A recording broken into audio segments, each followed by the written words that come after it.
Cl3 করি, যদি এল Cl3 এর সাথে Cl2 টাকে প্লাস করা হয় তখন এখান থেকে যেটা দেখা যায় Cl প্লাস ফর্মেশন করে ফেলে, Cl প্লাস ফর্মেশন হয় আর এখান থেকে এল Cl3 মাইনাস হয়ে যায়। মেটা ডাইরেক্টরি গ্রুপের মধ্যে NO2 CN CHO COOH SO3H, যদি বলি প্যারা বা অর্থো ডাইরেক্টরি গ্রুপ তাহলে CH3 C2H5 NH2 NHR OH NH COCH3 OCOCH3। ঠিক আছে, এইগুলো মোটামুটি আমাদের ডাইরেক্টরি গ্রুপ। প্রত্যেকটা বারে মেটা পজিশনে দেখো কোনো ধরনের পজিটিভ চার্জ আসছে না, প্রত্যেকটা মেটা পজিশনে কোনো ধরনের পজিটিভ চার্জ আসছে না। তাই জন্য যদি এই রকম হয় অর্থ আর প্যারাতে যদি প্লাস চার্জ আসে তার মানে মেটাতে সবসময় আমাদের নেগেটিভ চার্জের ডেনসিটিটা বেশি থাকবে।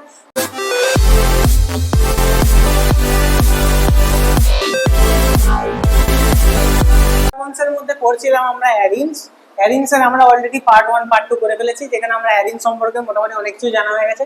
এই পার্টে আমরা মেইনলি পড়বো যে mechanism and functional group behaviour যেগুলো আছে। প্রথমে যে টপিকটা আছে আমাদের সেটা হচ্ছে mechanism of electrophilic substitution reaction. যে কেমিক্যাল প্রপার্টিজে তোমরা দেখলে যে মেকানিজমটা হচ্ছিল, সে যে কেমিক্যাল প্রপার্টিজে তোমরা ক্লোরিনেশন নাইট্রেশন যেগুলো হচ্ছিল সেগুলো কিভাবে হচ্ছিল সেটা এখানে আমরা ডিসকাশন করব। ঠিক আছে, তাহলে মেকানিজম।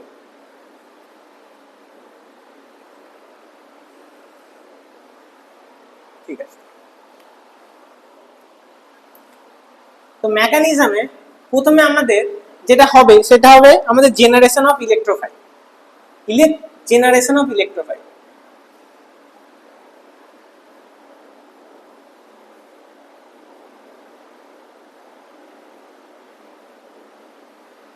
প্রথমে আমাদের ইলেকট্রোফাইলের জেনারেশন হয়, তারপর হয়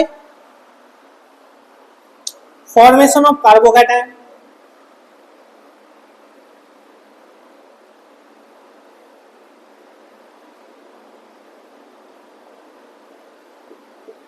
তারপর ফর্মেশন অফ কার্বোক্যাটায়ন ফর্মেশন হয়। যখন কার্বোক্যাটায়নটা ফর্মেশন হয়ে গেল তখন রিমুভাল অফ প্রোটন, যে প্রোটনটা আমাদের রিমুভাল অফ প্রোটন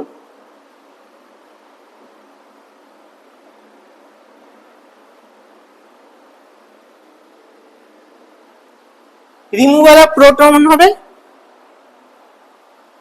এই কার্বোক্যাটায়নটা থেকে এবং অ্যারোমেটিসিটিটা ব্যাক করবে। ঠিক আছে, তাহলে এই তিনটে স্টেপে নরমালি আমাদের মেকানিজমটা ফলো হবে। প্রথমে জেনারেশন অফ ইলেকট্রোফাইল। তো নরমালি আমরা প্রথমে ডিসকাশন করব। প্রথমে আমরা কি করেছি দেখো, আমরা প্রথমে পার্ট বাই পার্ট ভাগ করে নেব। আমরা করেছি ক্লোরিনেশন, তারপর আমরা করেছি ওই ফ্রিডল ক্রাফট, অ্যালকাইলেশন,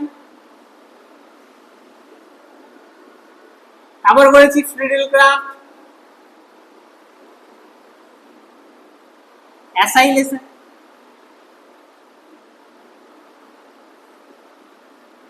দেখো কেন এই তিনটেকে আমি একসাথে করলাম, এই তিনটের মেকানিজম সেম। কেন এই তিনটেকে একসাথে করলাম, প্রত্যেকটাতে আমরা অ্যানহাইড্রাস AlCl3 টাকে ইউজ করেছি। প্রত্যেকটাতে আমরা অ্যানহাইড্রাস AlCl3 থেকে ইউজ করেছি। এবং এবার আমরা প্রথম থেকে দেখবো যে হয়েছে কি। প্রথমে আমরা ক্লোরিনেশনে আমরা Cl2 অ্যাড করেছি, অ্যালকাইলেশনে যদি বলো সেখানে আমরা CHCl অ্যাড করেছি, আর যদি ফ্রিডল ক্রাফট অ্যালকাইলেশনে বলে সেখানে CH3COCl অ্যাড করেছি। মানে আলটিমেটলি একটা জিনিস দেখো, যখন অ্যাডিশন রিঅ্যাকশন করাচ্ছি একটা কিন্তু Cl আমার কাছে কমন থাকছে। মানে বলতে চাইছি যে AlCl3 এর সাথে একবার আমি Cl2 করেছি, একবার আমি CH3Cl করেছি, আর একবার আমি করেছি CH3COCl। এই তিনটাকে আমি AlCl3 এর সাথে রিঅ্যাক্ট করেছি। এবং এই মেকানিজমটা হয়েছে কেমন করে দেখো। AlCl3 এর কাজ হচ্ছে, অ্যানহাইড্রাস AlCl3 এর কাজ হচ্ছে যে আমার একটা ইলেকট্রোফাইল আমাকে বানিয়ে দেবে। ইলেকট্রোফাইলটা AlCl3 বানিয়ে দেয়। AlCl3 কে আমরা ইউজ করি ওই জন্য। যদি আমি তিনটে রিঅ্যাকশনই করি, এইটাকে আমি সাইডে রাখলাম, এই তিনটাকে আমি সাইডে রাখলাম, এক এক করে ডিসকাশন করব। প্রথমে যদি Cl2 এর সাথে AlCl3 করি, যদি AlCl3 এর সাথে Cl2 টাকে প্লাস করা হয় তখন এখান থেকে যেটা দেখা যায়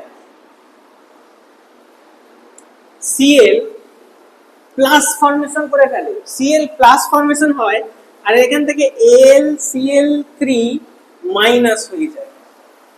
ঠিক, নেক্সট AlCl3 প্লাস যদি CH3Cl আমরা করি তখন সেখানেও আমাদের এখানে CH3 প্লাস হয়ে যায় আর AlCl সরি CH3 নয়, এখানে একটা অ্যাডিশন আছে Lc, একটা Cl এর সাথে গেলে একটা Cl প্লাস হলো AlCl4 মাইনাস। যদি আমরা 3 নম্বরটা দেখি তাহলে AlCl3 plus CH3 C double bond O Cl, এখান থেকে CH3 এইটা তোমার প্লাস হয়ে যাবে CO প্লাস AlCl4 মাইনাস, এই ফর্মেশন হবে। ঠিক আছে, এবার যখন এটা ফর্মেশন হলো তুমি তিনটে রিঅ্যাকশনই যখন দেখেছো, এটা হলো ক্লোরিনেশন, এইটা যখন হলো এইখান থেকে আমরা তখন কি দেখেছিলাম, এবার তুমি নরমালি যে রিঅ্যাকশন করাচ্ছিলে সেটা করিয়ে দেখো। ক্লোরিনেশনে আমরা করছিলাম কি, একটা বেনজিন রিং নিচ্ছিলাম প্লাস এখানে Cl2 নিচ্ছিলাম। এখন Cl2 এর সাথে যখনই অ্যানাইড্রাস তুমি LCl3 দিচ্ছ, যখন অ্যানাইড্রাস LCl3 দিচ্ছ, ঠিক আছে, তখন এটা এইভাবে বানছে। যখনই এইখানে এটা এরকম, তাহলে এটা এরকম হয়ে গেল, বেনজিন এখানে যেমন আছে এখানে এবার Cl প্লাস হয়ে গেছে, কারণ এখান থেকে তো Cl প্লাস হয়েছে। এবার যখনই বেনজিন দেখলাম আমার কাছে Cl প্লাস আছে, তো বেনজিন নিজেকে কেমন করে অ্যাডজাস্টমেন্ট করবে দেখো। বেনজিন ছিল এইরকম, এইখান থেকে বেনজিন নিজেকে অ্যাডজাস্ট করে বানাবে এইখানে একটা প্লাস, এইখানে একটা মাইনাস। ঠিক আছে, যখন এখানে মাইনাসটা এলো, এই Cl প্লাসটা এখানে অ্যাটাক করলো, Cl প্লাসটা যখনই অ্যাটাক করলো এইটা হয়ে গেল এইখানটা Cl। ঠিক আছে, এত দূর বোঝা গেছে, এত দূর বোঝা গেছে। এখানটা আমি ইরেজ করে দিচ্ছি। এখন তোমার কাছে আছে, এখন তোমার কাছে এই জিনিসটা আছে, এখন তুমি পেয়েছো এইখানে একটা প্লাস অবস্থায় আছে আর এইখানে Cl আছে, তাই তো এই অবস্থায় আছে তোমার কাছে। এবার সমস্যাটা হচ্ছে, আমি তো যখন প্রোডাক্ট লিখেছিলাম তখন লিখেছিলাম এইটা, যখন আমি প্রোডাক্ট লিখেছিলাম তখন আমি এটা আরামসে লিখে দিয়েছিলাম। এইখান থেকে এইটা আসে কি করে, এটাই আমরা মেকানিজম দেখি।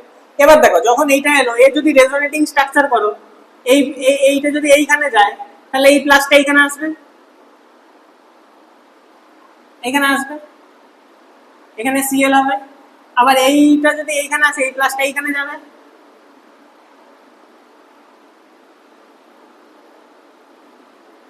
তা তুমি যাই করে ফেলো এই প্লাসটা এরকম ঘুরতেই থাকবে, চারদিকে ঘুরতেই থাকবে। ঠিক আছে, চারদিকে ঘুরতে থাকছে, তো যখন চারদিকে ঘুরতে যাচ্ছে সলিউশন তো নয় এটা, চারদিকে যখন ঘুরতে যাচ্ছে সলিউশন নয়, তো সলিউশন কি হবে, এইখানে ঢুকেছে Cl, এইখানে আছে প্লাস। এবার তুমি কি জানো এইগুলো সব CH বন্ড, এইটা মানে কি সব CH, সব CH CH CH CH CH CH CH এরকম। এইখানে বেনজিনটা এরকম দেখতে। এখন এইখানে একটা বন্ড চলে গেছে, এইখানে এসে ঢুকেছে Cl আর এইখানে হয়ে গেছে প্লাস, এইটা মানি তাই না। এখন এই প্লাস বেচারা চারদিকে ঘুরে মরছে, প্লাস বেচারা চারদিকে ঘুরে মরছে। এবার এ যখন ঘুরছে ঘুরছে দেখছে এইখানে একটা হাইড্রোজেন আছে, বলছে তুই মানে এ Cl কে নেবে, এ আবার হাইড্রোজেন, মানে দেখো Cl এইখানে মাইনাস চার্জ এসেছিল বলে Clটা এখানে ঢুকেছে, তো এখন কষ্টে আছে এই CHটা, এই CHটা এখন কষ্ট পাচ্ছে। ভালো করে বোঝো, গল্প করে বোঝাচ্ছি, গল্প করে বোঝো, ঠিক আছে, পরে কেন হয় পরে বলছি। তো এইখানে CH3, এইখানে CHটা কষ্ট পাচ্ছে, কেন কষ্ট পাচ্ছে, এইখানে আমাদের নেগেটিভ চার্জ ফর্মেশন হয়ে গেছিল, Clটা ঢুকে গেল। তো এখন এই সিটাকে বলছে যে তুমি Cl কেও নেবে, হাইড্রোজেন কেও ছাড়বে না, তো কি করে চলবে এরকম করে, আমি এইখানে কষ্ট পেয়ে মরছি। তো কি করবে, এই যে বন্ডটাকে, এই বন্ডটাকে এখান থেকে কেড়ে নেবে, কেড়ে নিয়ে অ্যারোমেটিক সিটাকে রিগেইন করবে। এখন এই বন্ডটাকে যদি কেড়ে নেয়, হাইড্রোজেনটা প্লাস হয়ে বেরিয়ে গেল, হাইড্রোজেনটা প্লাস হয়ে বেরিয়ে গেল। যখনই হাইড্রোজেনটা প্লাস হয়ে বেরিয়ে গেল, তখন এই বন্ডটা শিফট করে গেল এইখানে, আর এর মাইনাস এর কাট এও ইলেকট্রন পেয়ে গেল। তো এখন এইটা গেন করে নিলেন এই কম্পাউন্ড, তাই জন্য এইখান থেকে এই জিনিসটা আসছিল। কেমন করে হলো বোঝা গেল? আচ্ছা, এবার তুমি যদি থিওরিটিক্যালি যাও, এটা তোমাকে আমি গল্প করে বললাম, কিন্তু নর্মালি যেটা কেমন করে হয়, নর্মালি আমি বলছি, যখনই এইরকম একটা সিচুয়েশন আসে,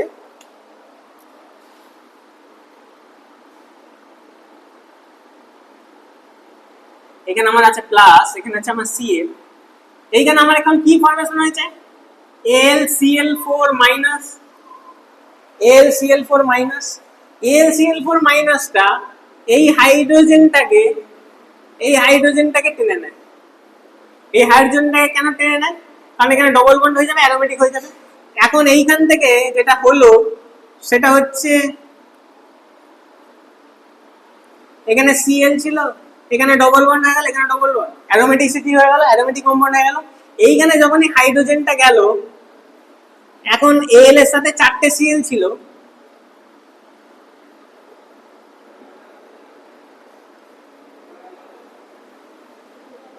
আচ্ছা এই একটা Cl এ মাইনাস ছিল, সরি এই Al এ মাইনাস ছিল। এখন এই হাইড্রোজেনটা যেটা এলো প্লাস হয়ে, এখন এই এটা কেন নিল, এই Clটা একে ধরে ফেললো। তাহলে এইখান থেকে কি ফর্মেশন হলো, টোটালটা একবারে লিখছি।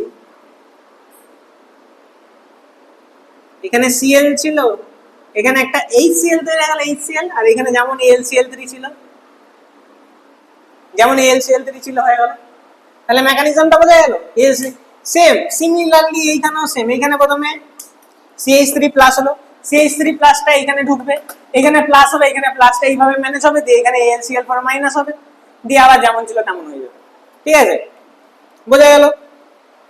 তাহলে মেকানিজমটা আমাদের নরমালি একটু বোঝা গেল।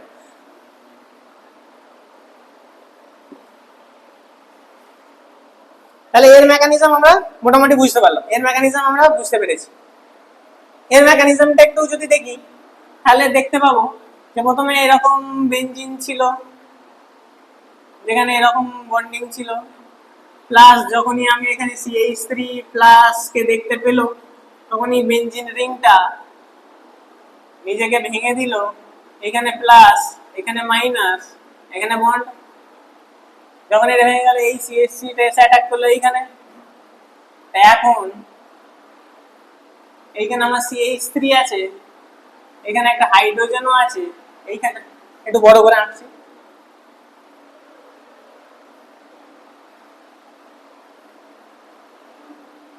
এখন এখানে আমার প্লাস আছে, এখানে আমার আছে CH3, এখানে আমার কাছে একটা হাইড্রোজেন, এখানে বন্ড, এখানে bond, plus AlCl4 minus, AlCl4 minus হাইড্রোজেনটা এর সাথে গেল, যখন এর সাথে গেল এই অ্যারোমেটিসিটি ফিরে পেল, দিয়ে এখানে CH3 হয়ে গেল, আর এইখান থেকে HCl বেরিয়ে গেল, যেটা তোমাকে আমি বারবার করিয়েছি, HCl বেরিয়ে গেল, মিলিয়ে দেখবে HCl বেরোচ্ছিল, আর এখানে যেমন AlCl3 যাচ্ছিল তেমনই রিব্যাক করে গেল। যদি বলো এই কেসে কি হয়, সেম জিনিস, এই ছিল তোমার বেঞ্জিন রিং, এখানে তোমার C double bond O CH3, এইখানে প্লাস, যখনই প্লাসকে দেখলো বেঞ্জিন রিং নিজেকে শিফট করে ফেললো, কিভাবে, এখানে প্লাস, এইখানে মাইনাস, এখানে একটা বন্ড, এখানে একটা বন্ড, তাহলে এই প্লাসটা এসে ঢুকবে এইখানে, তাহলে এখান থেকে কি হবে, C double bond O CH3, এখানে দেখবে প্লাস, এখানে একটা হাইড্রোজেন আছে, এই বোঝা গেল?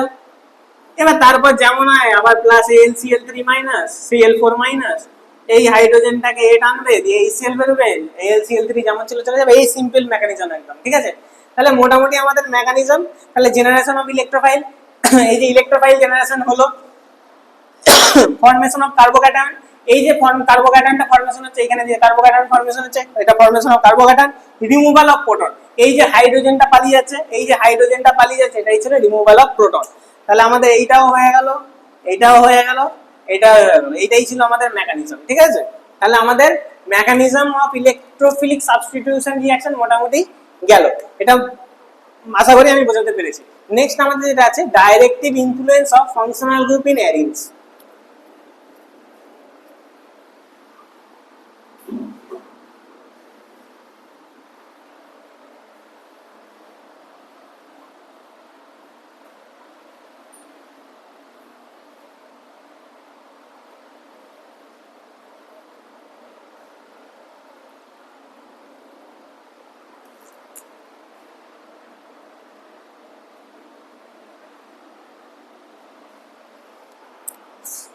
নেক্সট যে টপিকটা হচ্ছে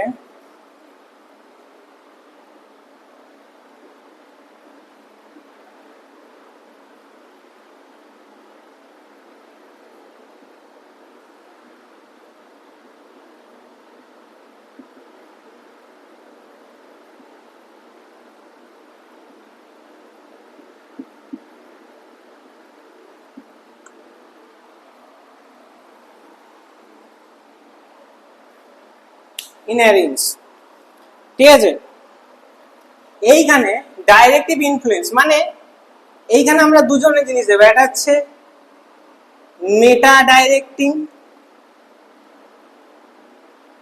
একটা হচ্ছে মেটা ডাইরেক্টিং গ্রুপ দেখবো, আর একটা হচ্ছে অর্থো প্যারা ডাইরেক্টিং গ্রুপ দেখবো।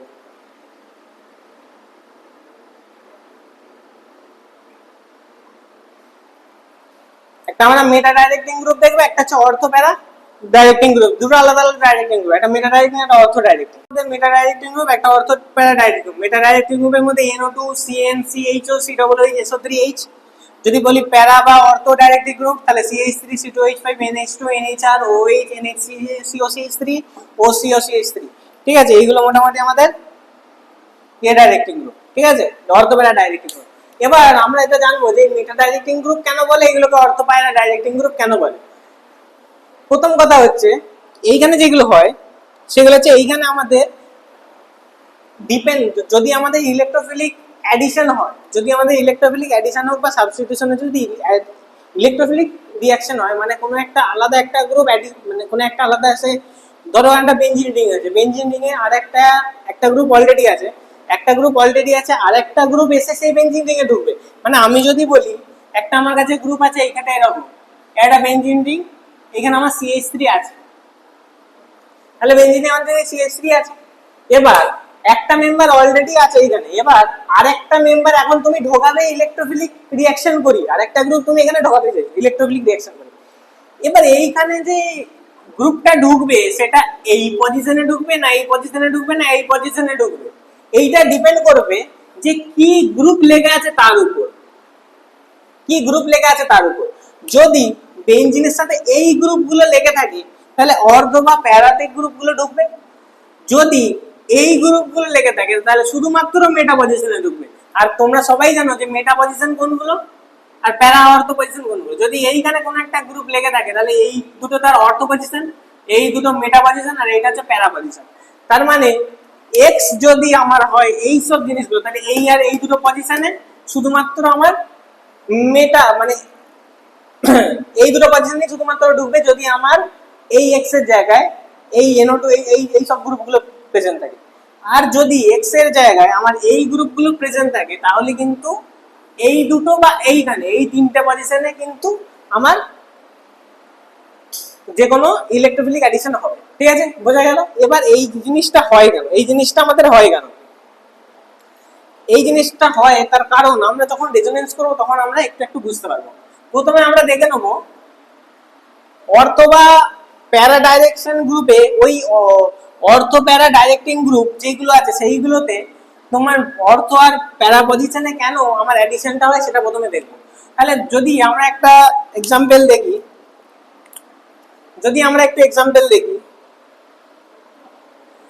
তাহলে আমার কাছে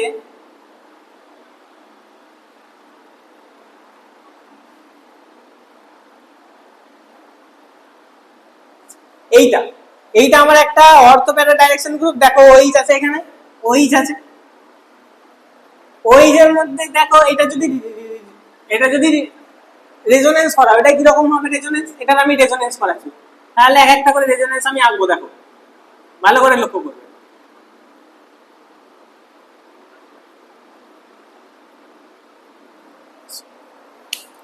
এই আছে।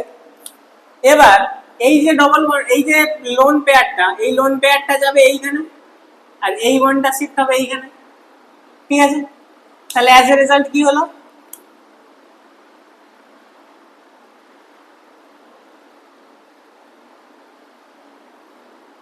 এইখানে আমার OH, এখানটা ডবল বন্ড হলো, ঠিক? এখানে আমার প্লাস হলো, ও এর মাথায় প্লাস হলো, আর এইখানে আমার মাইনাস হলো, এখানে একটা আছে, এখানে একটা আছে। নেক্সট এই মাইনাসটা এইখানটায় যাবে, আর এইটা এইখানটা আসবে। তাহলে এইখান থেকে যদি আমি রেজোনেন্স করাই, তাহলে এখন মাইনাসটা এইখানে আছে, বন্ডটা এইখানে আছে, এইখানে আছে, এখানে আমার আছে OH, ও এর মাথায় প্লাস, ঠিক আছে? এইটা ফার্দার যদি এটা এখানে যায়, এইটা আসবে এইখানে,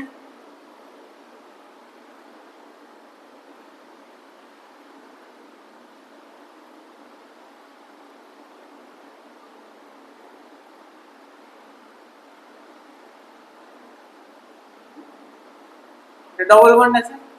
তাহলে এবার এটা এইখানে গেল, এইটা আবার মাথায় উঠে গেল, তাহলে এইখান থেকে আবার আসবে এই আগের আগের স্টেপটা।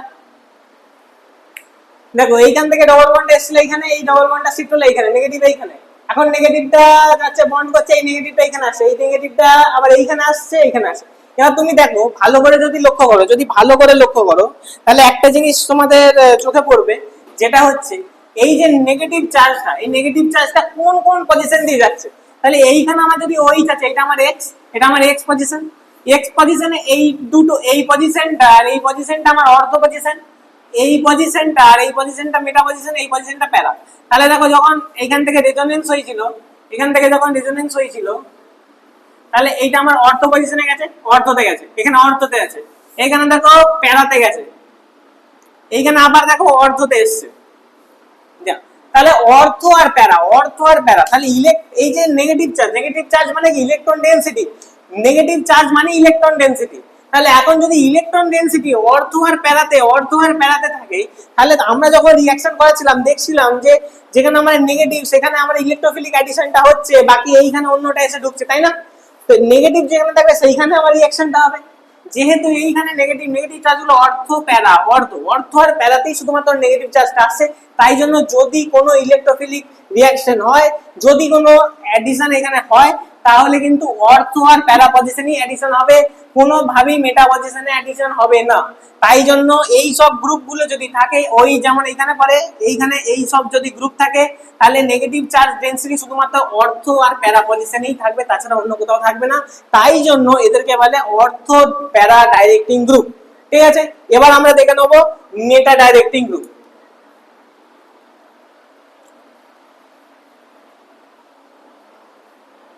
এবার আমরা দেখে নেব মেটা ডাইরেক্টিং গ্রুপ। মেটা ডাইরেক্টিং গ্রুপের মধ্যে আমাদের একটা আছে NO2,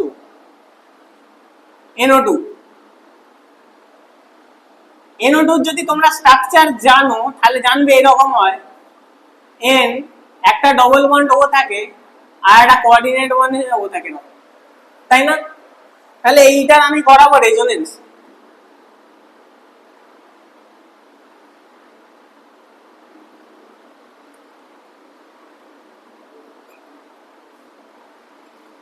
আচ্ছা, ব্যাপারটা হলো যখন অর্থ দ্বারা ডাইরেক্টিং গ্রুপ দেখছিলাম, তখন এই যে গ্রুপটা, এই গ্রুপ থেকে ইলেকট্রন ডেনসিটিটা, এই গ্রুপ থেকে ইলেকট্রন ডেনসিটি আমার বেনজিন রিং এ আসছিল, মানে উপর থেকে আসছিল।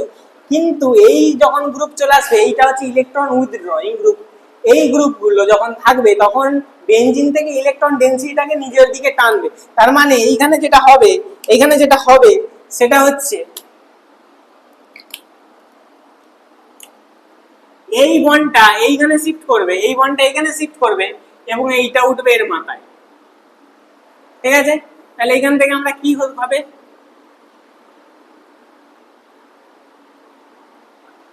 এখন এইখানে বন্ডটা আছে, এখানে বন্ড বেঁচে আছে, এইটা এইখান থেকে গেল, তার মানে এইখানে আমার প্লাস, এইখানে আমার ডবল বন্ড হয়েছে, এইখানে আমার সিঙ্গেল বন্ড, এখানে ও মাইনাস, আর এখানে কোঅর্ডিনেট বন্ড ও। এবার এই বন্ডটা এইখানে চলে গেল, তাই জন্য এই প্লাসটা এইখানে চলে আসবে।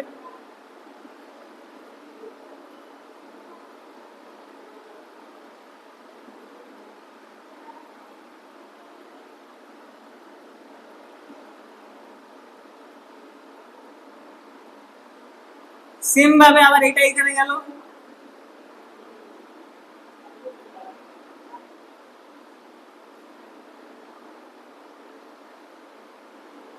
তাহলে এই প্লাসটা এইখানে আসবে। আচ্ছা এখানে আমার ডবল বন্ড ছিল,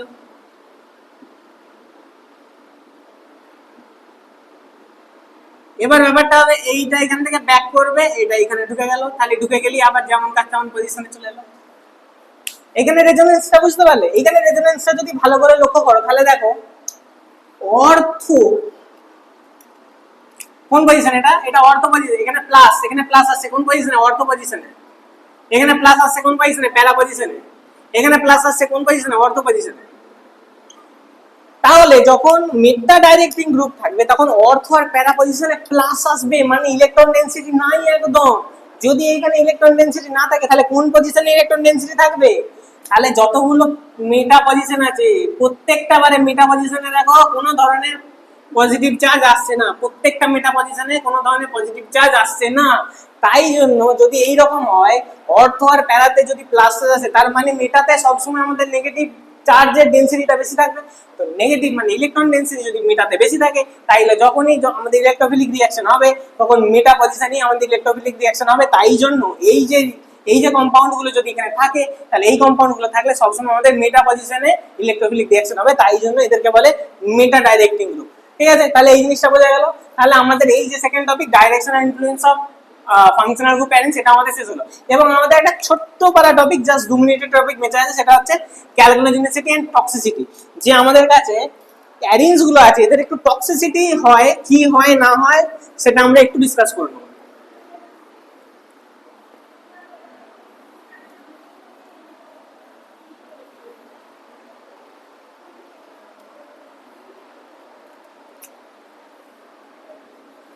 নেক্সট টপিক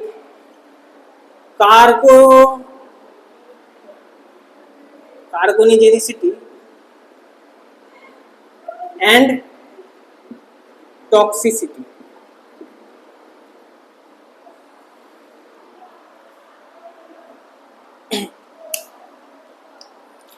কার্বনোজেনিস এই জিনিসটা মানেই হচ্ছে যে আমাদের কাছে অ্যারেঞ্জ গুলো থাকে, অ্যারেঞ্জ গুলো যখন ইনকমপ্লিট কম্বাসন হয়, অ্যারেঞ্জ গুলো যখন ইনকমপ্লিট কি হয়, ইনকমপ্লিট কম্বাসন যখন হয়, ইনকমপ্লিট কম্বাসন যখন হয়, ইনকমপ্লিট কম্বাসন কখন হবে? ল্যাক অফ অক্সিজেনে,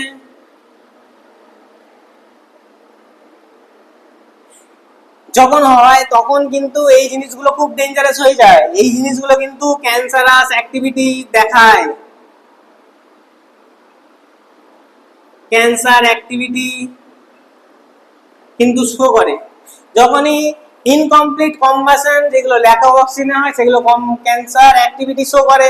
তাই জন্য যখনই এইগুলো মানুষ কোনো ধরো হিউম্যান বডিতে এই জিনিসগুলো যায় তখন হিউম্যান বডিতে সেই জিনিসগুলো রিয়াকশন হয়, হিউম্যান বডিতে সেই জিনিসগুলো রিয়াকশন হওয়ার ফলে সেখান থেকে আমাদের যে ডিএনএ আছে, যে টিস্যুস গুলো আছে সেগুলো ড্যামেজ হতে শুরু করে। যখন টিস্যুস ডিএনএ ড্যামেজ হয় তখন সেখান থেকে আমাদের কিন্তু শরীরে ক্যান্সার আসে। ক্যান্সার থেকে আস্তে আস্তে তোমরা সবাই জানো first stage, second stage, third stage, last stage করে আস্তে আস্তে মানুষ মৃত্যুর দিকে এগোতে থাকে।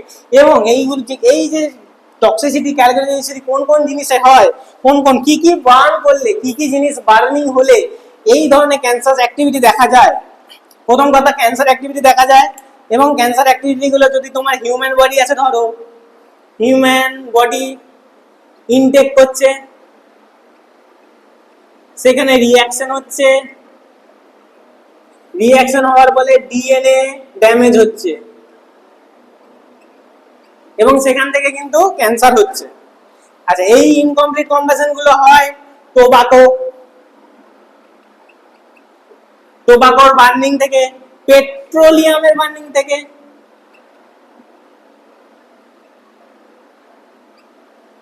পেট্রোলিয়ামের বার্নিং থেকে,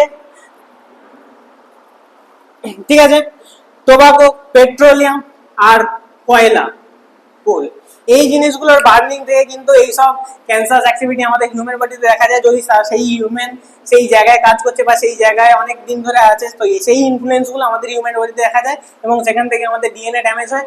ওই জন্য যখনই দেখবে তোমরা সিগারেট, অনেকে স্মোকিং করে, তো যারা স্মোকিং করে তোমরা জানো যে ওইখানে লেখাই থাকে যে smoking is injurious for health, is causes cancer. তো এইসবের জন্যই ক্যান্সার হয়। তো আমি সাজেস্ট করবো সবাই যেন না খায়, তাই জন্য এই টপিকটা এখানের মধ্যে ইনক্লুড করা আছে। তো সবাই নিজের হেলথেরও খেয়াল রাখবে, তাই জন্য সবারই ভালো হবে। তাহলে আমাদের এইটাই ছিল আমাদের লাস্ট টপিক, যেখানে আমরা টক্সিসিটির ব্যাপারে একটু কথা বলেছি। আচ্ছা, তাহলে আজকে আমরা যেগুলো শিখলাম মেকানিজম, কিভাবে মেকানিজম হয় সাবস্টিটিউশন রিঅ্যাকশনে, কিভাবে আমাদের ফাংশনাল গ্রুপের জন্য মেটা অর্থো পজিশনে, প্যারা পজিশনে ইনফ্লুয়েন্স গুলো হয় সেগুলো দেখলাম, আর একটু টক্সিসিটির ব্যাপার দেখলাম। এবং আজকে এই টপিকের সাথে আমাদের এই হাইড্রোকার্বনস, অ্যালকিন, অ্যালকাইন, অ্যারিনস, এই সবকিছু শেষ হলো। আমরা অর্গানিক কেমিস্ট্রিও শেষ করেছি। তো ক্লাস 11 এ টোটাল যে অর্গানিক কেমিস্ট্রি হলো আজকে মোটামুটি শেষ হয়ে গেল। ঠিক আছে, সবাই ভালো থাকবে, থ্যাংক ইউ।